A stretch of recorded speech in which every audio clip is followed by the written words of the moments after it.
Les amis, comme vous le savez, les vidéos prennent un max de temps. Je suis tout seul ou presque pour tout faire et surtout, elles sont souvent démonétisées. Et c'est pour ça que c'est hyper important pour moi de pouvoir bosser avec d'autres marques pour continuer à vous faire des docus qui vont vous faire vibrer et qui vont vous intéresser. Et lorsque la marque est en plus ultra quali et qu'elle me touche personnellement, c'est encore mieux. Alors les amis, j'ai le plaisir de vous dire que cette vidéo est faite en collaboration avec Jafi. Aujourd'hui les amis, on va parler de nos petites peluches sur pattes.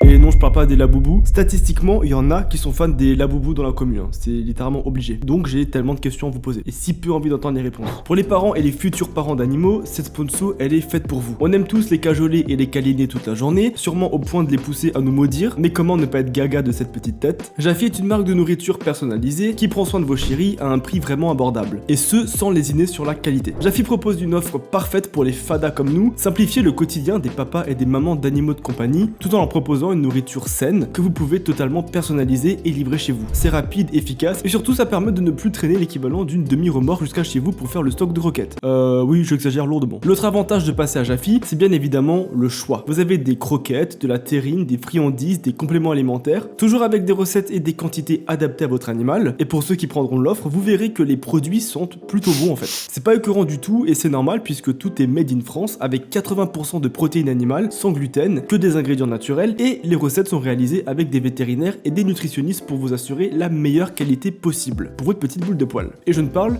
toujours pas des laboubous. Donc si jamais là vraiment faudrait penser à consulter. Comme d'habitude, voici Uma, toujours obligée d'être le centre de l'attention, elle ne peut pas s'en empêcher. Au menu Jafi, terrine de viande émincée en sauce et petite friandise pour le dessert. Si vous prenez l'offre découverte, vous recevrez un sac de croquettes personnalisé avec le nom de votre animal. Et pour ceux qui me disent Uma Turner, vous recevrez un joli cadeau sur votre paillasson ce soir. Devinez ce que c'est, un caca. En ce moment pour les Black Friday, vous avez une offre de ouf qui n'arrive qu'une seule fois dans l'année. C'est une réduction de 70% sur l'offre découverte pour les nouveaux clients, plus un sachet de friandises offert à vie. L'offre est exceptionnelle et n'est valide que jusqu'au 12 décembre, alors foncez avec le code UMABF ou le lien en description pour en profiter. Merci encore une fois à Jafi de m'avoir soutenu et bonne vidéo à tous. Nous sommes en 2015. Vous êtes un adolescent ou une adolescente et vous êtes passionné par les nouveaux boys bands comme One Direction ou Justin Bieber. Vous plongez naturellement dans les nouvelles tendances musicales comme les covers sur YouTube, les créateurs qui de loin vous rappellent vos idoles et vous leur faites confiance naïvement, sans réaliser qu'en face, certains ont parfaitement compris comment exploiter la confiance des jeunes. Ils ont en fait trouvé le filon idéal, des techniques bien rodées pour vous manipuler et arriver à leur fin ultime, avoir du contenu vous montrant en train de vous faire du bien, de vous enfoncer des trucs ou de répéter en boucle des phrases douteuses du style « J'ai 14 ans ». Et voici mes parties. Peut-être que vous vous souvenez de ma vidéo sur Pirorca, qui était l'une des enquêtes qui m'a le plus bouleversé à l'époque et qui m'a clairement fait questionner ma vie durant plusieurs semaines. Et bah aujourd'hui, on va plonger clairement dans le même registre. Sauf que cette fois-ci, c'est pas un seul youtubeur qui va commettre des choses absolument affreuses, mais bien toute une niche de youtubeurs. Et c'est celle des musiques et des covers. On est en 2015 et à cette époque, des groupes comme One Direction dominent les classements musicaux, tandis que les youtubeurs montent en puissance sur internet, attirant naturellement les mêmes fans. En partant de l'affaire de Austin Jones, qui est de loin la pire, mes recherches ont en fait révélé quelque chose de plus vaste et de bien plus sombre. Un véritable noyau d'influenceurs YouTube qui abusent clairement de leur pouvoir sur des fans encore mineurs. Et vous allez voir que ces créateurs, ils ont beaucoup de points en commun en fait. Ils ont ciblé le même type de public et ils ont tous participé à un événement particulier, le Vans Wrap Tour 2015. C'est un festival culte itinérant des années 2000 et 2010 qui mélange du punk, du rock et de l'emo, mais aussi YouTube et la culture adolescente. Et c'est ça qui va nous intéresser. Le Wrap Tour, ça a clairement fait le tour du monde, car c'est littéralement ça le concept. En 2015, le Wrap Tour est en déclin. Et au contraire, YouTube à côté explose. Et la proximité entre les artistes et les fans n'a jamais été aussi grande. Il devient alors complètement naturel de donner leur place aux YouTubeurs en plein boom pour booster les billets du concert. Le problème, c'est que ça va se faire au prix de jeunes filles vulnérables qui vont se retrouver accessibles via les DM ou des meet and greet, souvent sans aucune protection des parents. Et vous allez voir que ça va ouvrir la porte à des dérives de youtubeurs absolument terrifiantes. Alors les amis, si vous êtes prêts, on va plonger dans cette époque pour comprendre la manipulation de la naïveté et du lien un petit peu trop proche qui s'établissait entre les artistes et les fans. Un lien qui, pour certains, va rapidement être exploité à des fins un petit peu sombres. Pour commencer notre histoire, faut comprendre qui est Austin Jones. Si je devais le décrire en une phrase, c'est clairement le garçon parfait qui a été fabriqué par YouTube, pour YouTube et pour la culture d'internet. Il est doux, talentueux, avenant, avec la même coupe que votre idole de l'époque, et il incarne ce que beaucoup de jeunes adolescentes recherchaient en tant que fans. La proximité, l'authenticité et un visage familier qu'on sent accessible. Mais derrière cette image soigneusement construite se cache un côté beaucoup plus sombre, un côté de prédateur, qui ne va absolument pas se gêner pour exploiter la naïveté de ses fans encore mineurs. Austin Jones commence sa carrière très tôt. On est en 2007 et il publie déjà des covers sur YouTube. Pour situer, c'est 1 an avant que Justin Bieber ne commence à poster ses propres reprises sur la plateforme. Austin ne se limite pas à chanter, il va également faire des petits sketchs, des vidéos légères qui vont renforcer encore une fois cette image sympathique et proche des fans. Très vite, il devient reconnu pour ses covers et au fil des années, sa popularité ne cesse de grandir. En 2015, il atteint le pic de sa carrière, il a une vraie communauté, une base de fans fidèles qui le suivent à travers ses vidéos et ses posts sur les réseaux sont vus des milliers de fois. Mais comme souvent avec les figures publiques, des critiques vont commencer à apparaître rapidement sur la toile. Et ce que l'on pensait alors à l'époque être de simples haters, c'est-à-dire des commentaires accusateurs ou critiques qui l'accusent d'avoir fait des choses assez graves, vont en fait s'avérer être plutôt fondé. Au début des années 2015, le site de potin Popfresh révèle que Jones aurait demandé des vidéos à connotation sexuelle à ses fans encore mineurs. Et on découvre par la même occasion une méthode de manipulation bien rodée et assez subtile, mais redoutablement efficace. En fait, il va se faire lui-même passer pour un mineur ou alors pour quelqu'un qui a besoin que ses fans lui remontent le moral et en qui on peut évidemment avoir confiance. Tu as besoin d'une intro pour ta vidéo. Au début, rapproche-toi super proche et dis ceci. Hey Austin, c'est insérer un nom, et ce cul est celui d'une fille, de insérer ton âge. Ensuite, fais-le claquer pendant 30 secondes. Ok, donc il s'agit d'une vraie demande, et tu ne la posteras nulle part, n'est-ce pas? Bien sûr, je les supprime dès que je leur ai mis une note. Honnêtement, est-ce que tu crois que ton cul est assez bien pour donner des érections aux mecs? Oui, j'en ai déjà donné plusieurs fois. Ça ne m'en a pas encore donné une, c'est ce qui m'inquiète. Mince alors. Alors essaie plus fort. Essaie une variation plus excitante lorsque tu bouges tes fesses, si tu penses que ça aide. Et si j'essaie sans mettre de sous-vêtements, je ne montrerai rien. Ok, faites-les claquer super fort pendant que tu dis ton âge durant tout le long, compris? Fais-les claquer super fort et répète cette phrase. J'ai seulement inséré ton âge. Et ouais, seulement inséré ton âge, ce cul n'a que inséré ton âge. Honnêtement, à cet âge-là, comment on peut ne pas tomber dans le piège quand on est jeune et qu'on est admirateur en plus de l'artiste? Malheureusement, c'est une fille d'à peine 13 ans qui va démarrer toute cette histoire, en partageant les captures d'écran de leur conversation sur Twitter. Dans cet échange, Austin lui écrit « Je suis mal en ce moment, j'ai besoin que mes fans me remontent le moral. Et parmi toutes mes fans, c'est toi que j'ai choisi. Tes vidéos me remontent vraiment le moral.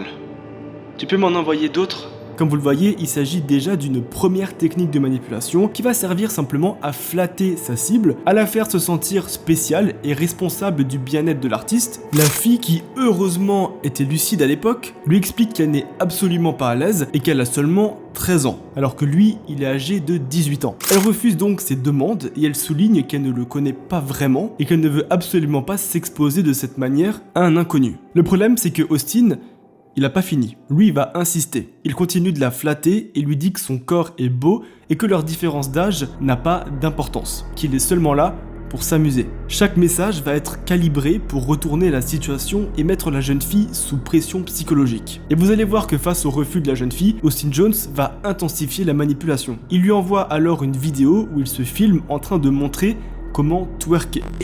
So this is like the first basic twerk move. So this is what you do. You move your legs apart, you bend your legs, and then you arch your back, and you arch it. You do it faster, so it's like that.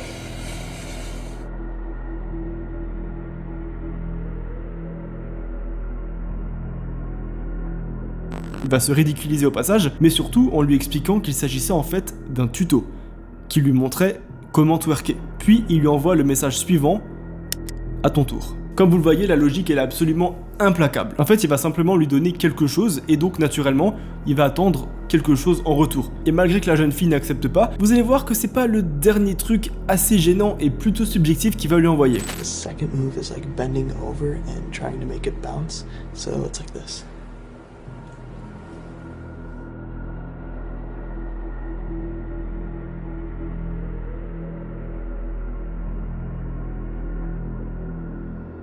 Clairement, on est dans un gros abus de pouvoir émotionnel et psychologique. Et en fait, il va simplement créer un échange assez inégal où la jeune fille, elle va être pressée et culpabilisée à participer à quelque chose qu'elle a pourtant refusé instinctivement. Et vous allez voir que cette publication sur Twitter va déclencher une réaction en chaîne. Bientôt, d'autres filles vont commencer à commenter pour témoigner de choses qu'Austin aurait fait qui sont pas forcément très catholiques. Et ce qui est fou, c'est que la majorité des filles qui vont témoigner, elles étaient elles aussi toutes mineures au moment des faits. Il y en a une qui va raconter qu'Austin l'avait contactée sous prétexte d'un casting pour un clip vidéo et elle explique qu'il lui a en fait demandé des vidéos d'elle en sous-vêtements en train de danser avec des positions explicitement sexualisé. Et encore une fois, vous allez voir que la logique est la même. On va utiliser l'accès à un univers artistique et ensuite on va faire la promesse d'une opportunité pour obtenir des contenus à caractère sexuel. Malgré ce bad buzz intersidéral, la carrière d'Austin elle continue de croître en 2015 et la polémique ne résonne pas suffisamment pour freiner sa popularité ou mettre un terme à son ascension fulgurante sur YouTube.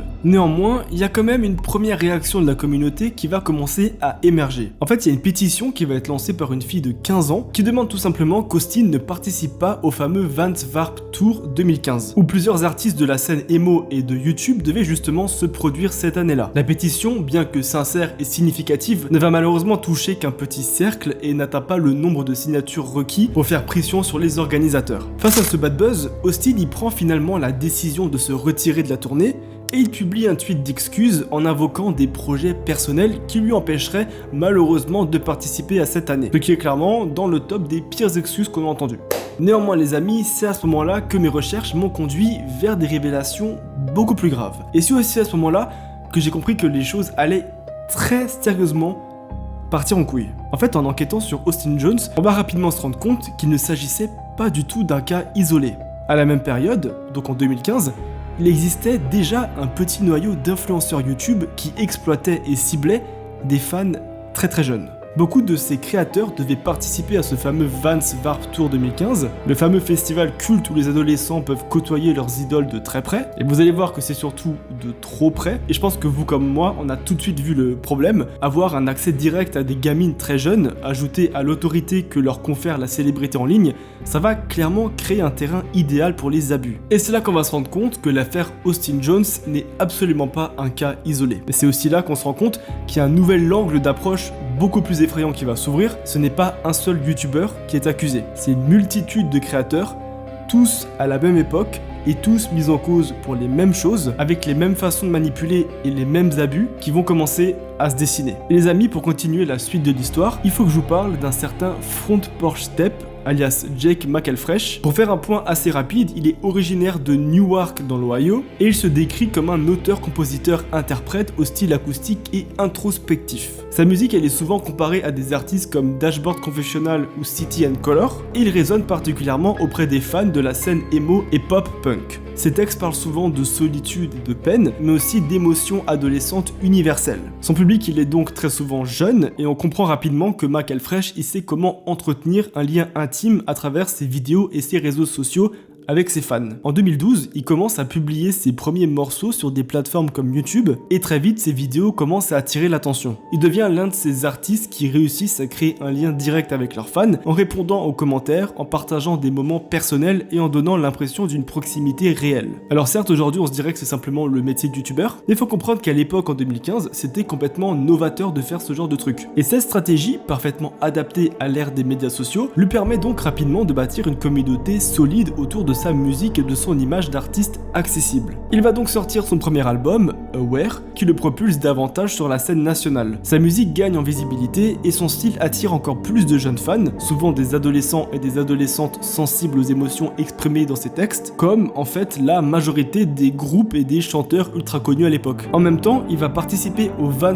Warped Tour 2015, qui est une véritable vitrine pour ces jeunes artistes, mais qui est aussi un point de rencontre entre les fans et leurs idoles. Le problème, c'est que dès janvier, son parcours prend une tournure assez dramatique. Plusieurs jeunes femmes, la plupart mineures, l'accusent de leur avoir envoyé des messages à connotation sexuelle, parfois accompagnés de photos de lui. J'ai pas besoin de vous faire un dessin sur les photos à mon avis. L'idée de me coucher sur un trampoline pendant que tu me fais une fellation, puis ensuite faire des câlins, c'est la meilleure idée.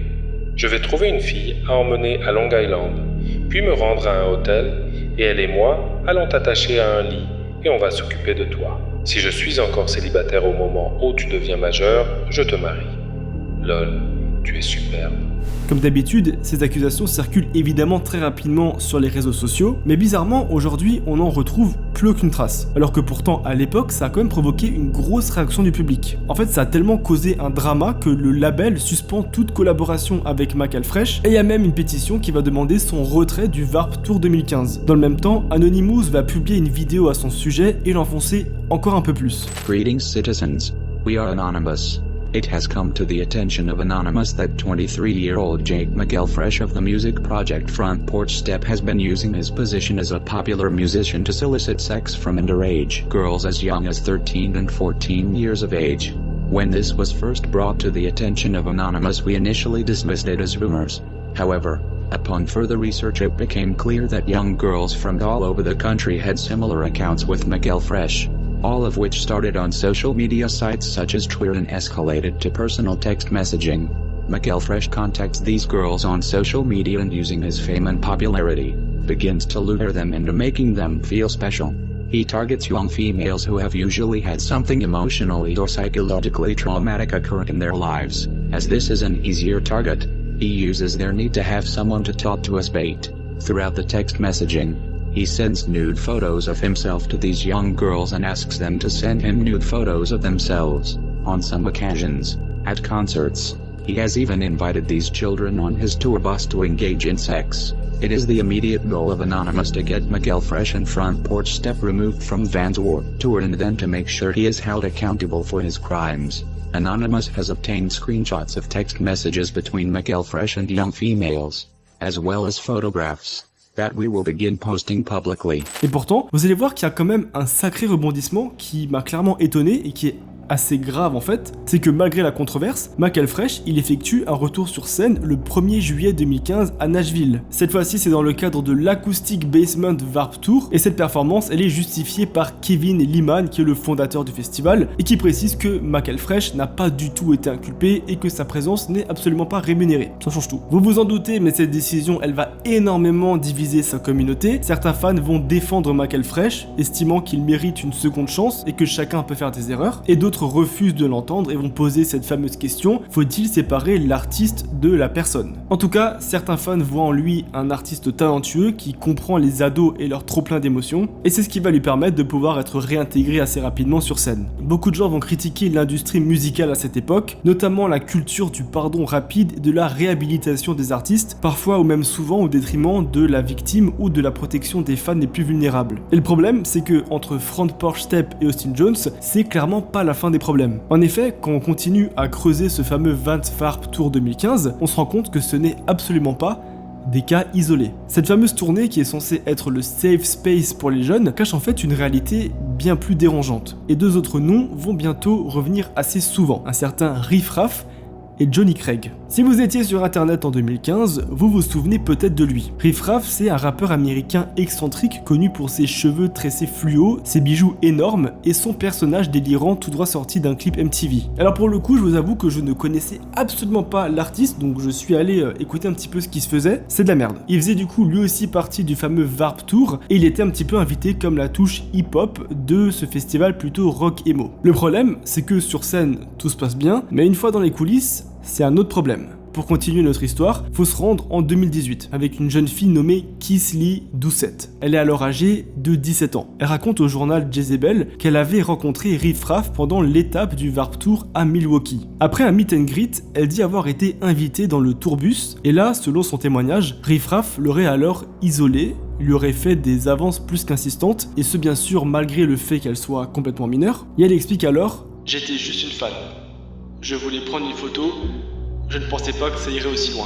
Et dans le même temps, il y a une autre femme, une certaine Elisa Stafford, qui poste sur Facebook un témoignage encore plus glaçant. Elle affirme que Riff Raff l'a drogué et V après un concert. Son message, il devient évidemment viral, il est partagé des milliers de fois, et résultat, le label et les promoteurs prennent leur distance. Néanmoins, il n'y a aucune enquête judiciaire qui va être ouverte à ce moment-là à propos de Riff Raff. Et ce qui est assez frappant, c'est que ces accusations ne sont absolument pas sorties de nulle part. Dans les forums et sur Twitter, il y a plusieurs fans qui racontent déjà des comportements bizarres à l'égard de l'artiste, et qui se plaignent de messages directs trop insistants, de propositions douteuses après le concert, et d'échanges avec des mineurs beaucoup trop privés sur Snapchat. Et pourtant, à l'époque, rien ne bouge. Le Warped Tour continue de faire salle pleine et le show peut continuer comme si de rien n'était. De son côté, Riff Raff il nie tout en bloc et dans une interview donnée à Pitchfork en 2018, il dit que les histoires sont fausses, qu'il n'a jamais fait de mal à personne, mais décide quand même de ne pas poursuivre les accusatrices pour diffamation. Ce qui évidemment va encore plus entretenir le doute. Et le problème,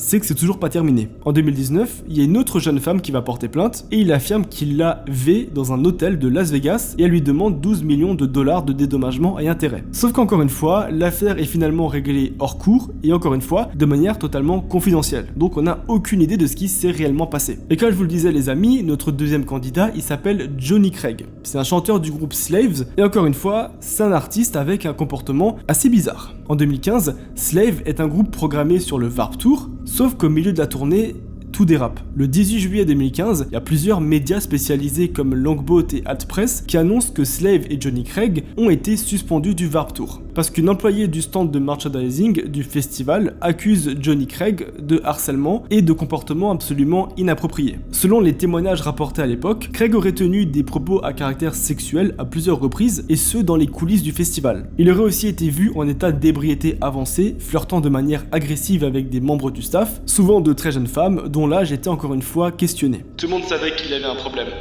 mais personne n'osait le confronter. On voulait juste éviter le scandale. Et les amis, pour comprendre la suite de l'histoire, faut revenir à Austin Jones, car vous n'êtes absolument pas au bout de vos surprises. Après son bad buzz, il publie un tweet où il annonce qu'il ne participera finalement pas à la tournée Vans Warped Tour 2015, en expliquant qu'il avait d'autres projets personnels. Le problème, c'est que très rapidement, des internautes vont réagir. Pourquoi tu ne parles pas des accusations? Et les vidéos, tu crois qu'on a oublié? Sous la pression du public, Austin il va finir par publier une vidéo d'excuses de 9 minutes et c'est là que les choses vont devenir assez glauques. Il y reconnaît à demi-mot avoir fait de mauvaises décisions, il parle du fait d'avoir demandé à ses fans de lui envoyer des vidéos de twerk, mais il va immédiatement minimiser l'impact. Il va dire que selon lui, c'était pas grave et que c'était juste de la danse. Autrement dit, il va essayer de transformer une demande clairement déplacée en un simple malentendu. Ask fans for twerking videos. Yes, twerking the dance move. It's not something that I'm proud of. It's not something that I think is right, and I shouldn't have done it. Since this started online, there are a lot of rumors and a lot of lies. They're just not true. Nothing ever went further than twerking videos. There were never any nudes, never any physical contact. Et pour se justifier, il va invoquer sa sévère dépression. Il explique qu'il se sentait seul, qu'il cherchait de l'attention et du réconfort chez ses fans, et selon lui, ces échanges lui auraient permis de se sentir mieux. But the biggest question I get asked is why. So in order to figure out why, you have to look at the reasons. And the reasons lie in my past. I experienced death and loss at a very young age. All of these deaths, this loss, left me with really deep depression, and I was an insecure, depressed guy, and I began searching for attention in the wrong ways. I wanted to feel good about myself. At the time, I thought it was just fun and goofy. That's why it happened. Like I said, doesn't excuse my actions, doesn't justify it. Il va sortir d'autres excuses assez mélodrames, du style qu'il a été exposé très jeune à de la mort, qu'il a subi des traumatismes d'enfance, qu'en 2015 il se sentait accusé, harcelé et détruit par les commentaires de ses vidéos. I was on tour at the time that this came out, and when this happened, I made the decision to come home from tour. I knew that I couldn't be on the road under this stress, under this pressure. On that drive, the only thing I did was look at my phone and look at all the hate and death threats. I got lost in it. I would read every little comment, every little person telling me to kill myself. Life wasn't worth living for me anymore. And I began researching different suicide methods. I started planning my suicide. Il va aussi dire que finalement sa famille va finir par le mettre dans un hôpital psychiatrique et que c'est justement parce qu'il était dans cet hôpital qu'il n'a pas pu répondre aux accusations parce que justement il était interné. When we got back, I didn't even step foot in my house. My family took me immediately to the hospital. I was in a hospital, so I couldn't put out a statement. I wanted to apologize. I wanted to confront it immediately, but I couldn't. As soon as I got out of the hospital, the next day, that's when I put it up. So that's why the initial statement took so long to get out. En gros, à aucun moment il ne va parler clairement clairement des filles qu'il a manipulées. Il finit simplement la vidéo en disant qu'il a changé et qu'il veut simplement qu'on comprenne que c'est un homme bon et qu'il faut le pardonner. Et vous allez voir que c'est une phrase qui sonne un peu bizarre quand on sait que derrière, rien ne va vraiment changer. En fait, les accusations sont toujours là, les témoignages existent, mais lui, il continue de se présenter comme quelqu'un qui a été mal compris. Ce qui frappe dans sa vidéo, c'est sa manière de se déresponsabiliser. Il reconnaît des erreurs, mais jamais des actes. Il parle de mauvaises décisions, mais jamais de manipulation. Et surtout, il met en avant son propre mal-être pour détourner la conversation du vrai problème. Du coup, pour se dépatouiller de cette histoire, Austin, il va choisir la stratégie du silence. Il va se retirer volontairement de la tournée, il va se faire discret et il va laisser la tempête passer. Et au final, c'est à son retour sur YouTube que sa chaîne va exploser, notamment grâce à ses vidéos de cover.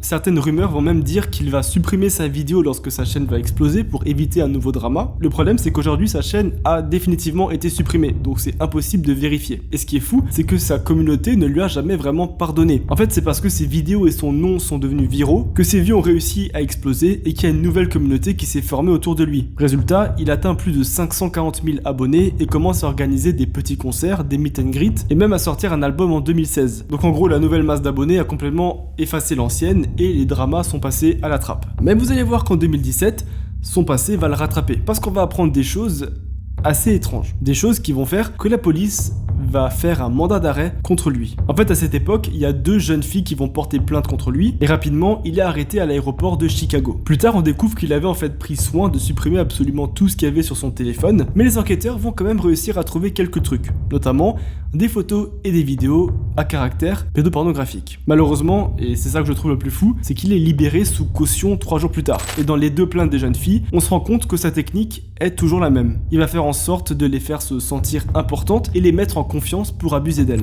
Dans leurs 2 échanges, on peut voir Austin écrire « Au début de la vidéo, tu dois paraître ferme et dire « Salut, c'est Giovanna et mon cul a 14 ans ». Puis tu le secoues pendant 30 secondes. Il lui demande ensuite si elle pense que son cul est assez bien pour donner des érections aux hommes plus âgés, parce qu'il lui explique que pour l'instant, sa vidéo ne l'a pas excitée et qu'elle devait donc faire mieux. Il va alors la manipuler pour qu'elle envoie de plus en plus de vidéos et pour qu'elle prouve qu'elle est capable d'exciter les hommes. Au final, elle prend peur et elle finit par dire qu'elle ne veut plus faire ce qu'il lui demande, et c'est là qu'il va alors lui répondre « Tu n'es pas une vraie fan ». Puis il va continuer à lui donner des instructions, notamment à caractère sexuel, tout en exigeant qu'elle répète sans cesse qu'elle n'a que 14 ans. Au final, elle va finir par lui envoyer 15 vidéos qui suivent toutes ces instructions précises, dans plusieurs positions, dans plusieurs façons de se toucher, et parmi ces 15 vidéos, 10 l'exposent nue, montrant de près ses parties intimes, car il lui avait demandé de les montrer sous tous les angles. Et tout ça encore une fois, en répétant encore et toujours qu'elle n'avait que 14 ans. C'est une des phrases sur lesquelles il va beaucoup insister durant leur échange. Et finalement, c'est aussi ce qu'il va faire avec les autres filles qui ont porté plainte. Mais il lui dit aussi qu'elle est extrêmement chanceuse, qu'il lui accorde son temps, et que c'est rare qu'une fan puisse parler aussi facilement à un idole comme lui. Il lui dit même qu'il va lui faire une faveur, puisqu'il lui a expliqué qu'elle était sa plus grande fan, et évidemment, vous vous en doutez, mais c'est une opportunité en or pour Austin, qui va sauter les 2 pieds dans le plat et lui demander de prouver qu'elle est vraiment sa plus grande fan. Et concrètement, pour ça, il va lui demander de lui montrer son trou, mais heureusement, la jeune fille se montre immédiatement réticente. C'est pourquoi il va sauter sur l'occasion de lui dire à quel point il est déçu de constater qu'elle n'est pas sa plus grande fan, et il insiste que pour lui, la seule façon qu'elle lui prouve qu'elle dise vrai et que c'est vraiment une fan, c'est de se filmer nue en exposant ses parties et de lui envoyer. Ce qu'elle va malheureusement finir par faire selon les consignes assez directes et détaillées qu'Austin va lui envoyer. Et justement, lorsqu'il reçoit les vidéos, il va la valoriser et lui dire à quel point elle est spéciale et chanceuse. Puis il souligne qu'elle a fait un super travail à répéter à haute voix qu'elle n'a que 14 ans. Et vous allez voir qu'il ne s'arrête pas là. Il va continuer à faire pression et il va lui demander de se filmer en se touchant la zone arrière et d'y enfoncer des doigts. Je vais vous passer le reste des détails, mais en gros elle va lui dire en vidéo que ça lui fait mal et qu'elle veut absolument arrêter. Et du coup à ce moment-là, il envoyait une vidéo préenregistrée de lui qui lui disait simplement qu'il était désolé qu'elle se sente spéciale et qu'il était désolé qu'elle soit en colère. I really do think you're pretty, and I just wanted to make you feel special. And I'm sorry you're mad at me. Parmi les autres vidéos d'excuses qu'on a retrouvées, il y a aussi celle qui dit « Je suis juste un mec, donc je vais forcément te demander des vidéos tous les jours, tellement je suis excité sans arrêt. » donc c'est mieux que tu l'acceptes directement. Encore une fois, ça vous prouve clairement un espèce de côté passif-agressif, assez manipulateur du jeune homme, à la fois pervers et immature, qui ne supporte absolument pas qu'on lui résiste. Finalement, le procès s'ouvre en 2019 et étonnamment, Austin Jones plaide coupable et évoque même plus d'une trentaine d'autres filles mineures. Il continue de minimiser les agissements en disant qu'il voulait simplement faire évoluer les filles dans le milieu du mannequinat et faire monter leur nombre d'abonnés sur les réseaux sociaux. Il écope donc de 10 ans de prison et sera fiché délinquant sexuel aux États-Unis. Star with a large teenage following is headed to prison. A judge sentenced Austin Jones to 10 years behind bars. The 26-year-old singer pleaded guilty to child pornography back in February. Jones, who is from Bloomingdale, was accused of coercing 6 underage fans to send him sexually explicit videos. Several of those victims delivered impact statements in the Chicago courtroom this afternoon. Et du coup les amis, quand on regarde Austin Jones, Front Porch Step, Riff Raff ou Johnny Craig, on voit quand même un schéma assez clair. Le Wrap Tour se présentait comme une grande famille, un espace libre et positif pour les jeunes, et en réalité, c'est plus un environnement où les artistes avaient vraiment une proximité extrême avec leurs fans, que ces fans étaient souvent mineurs, sans encadrement ni supervision des parents, et que les meet and greet, les tables de merch et les bus de tournée, tout ça, ça crée des situations où la frontière entre l'artiste et le fan peut parfois malheureusement disparaître. Et c'est souvent à ce moment-là que les abus pouvaient commencer. Le plus inquiétant, c'est quand même que le festival, malgré les scandales, il a jamais vraiment mis en place de politique publique de protection. Il n'y a pas de charte, de formation ou de numéro d'urgence pour les fans, et c'est juste vraiment au travers des tweets et des publications Facebook que les histoires ont vraiment pu se partager et prendre de l'ampleur. Au final, derrière les bracelets et les t-shirts de merch, il y avait des adolescents, parfois des enfants, qui voulaient juste rencontrer leur idole. Et trop souvent, ces idoles ont profité de leur confiance. L'accès direct à un public jeune et passionné, combiné à la célébrité et à l'autorité que confère la notoriété en ligne, crée un terrain propice aux abus. Et comme d'habitude, si vous êtes jeune et que vous vous reconnaissez dans ce genre de pattern avec n'importe qui, fuyez et surtout parlez-en autour de vous. Que ce soit à des adultes ou à des gens responsables, la plupart du temps, ils sauront quoi faire pour vous aider. Et c'est la meilleure manière de vous en sortir sans faire de bêtises. En tout cas les amis, j'espère que cette vidéo a pu ouvrir les yeux à certains et sensibiliser les plus jeunes, et même les moins jeunes en vrai. Il y a un numéro en description pour parler si vous en avez besoin et que vous êtes victime de ce genre de choses, donc si vraiment il y a quoi que ce soit, n'hésitez pas. Et en attendant, on se retrouve dans une ancienne ou une prochaine vidéo. Prenez soin de vous, c'était Juliano, ciao.